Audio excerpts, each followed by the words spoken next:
தூய்மை பணியாளர்களுக்கு ஆதரித்து வளர்மதி, நிலவுமொழின்னு சொல்லி 2 பெண்கள் வந்து பேசிட்டு இருக்காங்க. இவங்கள வந்து போலீஸ் ஜீப்ல ஏத்தி கூட்டு போறாங்க. பின்னாடியே பத்திரிக்கையாளர்கள் போறாங்க. அந்த போலீஸ் ஜீப்ல பார்த்தீங்கன்னா, நம்பர் பிளேட் இல்ல. நம்பர் பிளேட் இல்ல.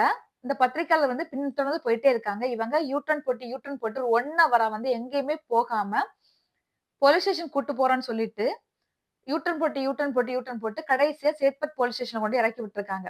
இந்த பத்திரிக்கையாளர்கள் என்ன சொல்றாங்கன்னா, டிராமா பண்ணிட்டு இருக்காங்க போலீஸ்காரங்க அப்படிங்கிற மாதிரி அவங்க வந்து சொல்லியிருக்காங்க ஒரு வீடியோல. இந்த பெண்கள வந்து பயங்கரமா அடிச்சு துன்புறுத்தியிருக்கிறதா வந்து அந்த பெண்கள் சொல்றாங்க. அதுல ஒரு பெண் வந்து மயக்கமான நிலையில ஜீப்புக்குள்ள இருக்காங்க. ஒருத்தங்க வந்து கை உடைஞ்ச நிலையில ஹாஸ்பிட்டல் கூட்டு போறேன்னு சொல்லிட்டு எங்கள வந்து எங்கேயுமே கூட்டு போகாம இங்க கொண்டு நிப்பாட்டியிருக்காங்க. யாருமே வந்து யூனிஃபார்ம்ல இல்ல எங்கள அடிக்கும்போது, அதாவது ladies police station, women's police ஸ்டேஷன்ல வந்து எங்கள வச்சு அடிச்சாங்க அப்படிங்கிற மாதிரி அவங்க வந்து சொல்லியிருக்காங்க. நீங்க வந்து இந்த தூய்மை பணியாளர்கள் வந்து செய்த போராட்டத்துல வந்து நெறைய பேர ராத்திரியோட ராத்திரியா வந்து அரெஸ்ட் பண்ணி வந்து ஜெயில்ல வச்சிருக்காங்க. இத பத்தி மக்களாகிய நீங்கள் இந்த கருத்த இத பத்தி என்ன நினைக்கிறீங்கன்னு சொல்லிட்டு உங்க கருத்த வந்து கமெண்ட்ல சொல்லுங்க.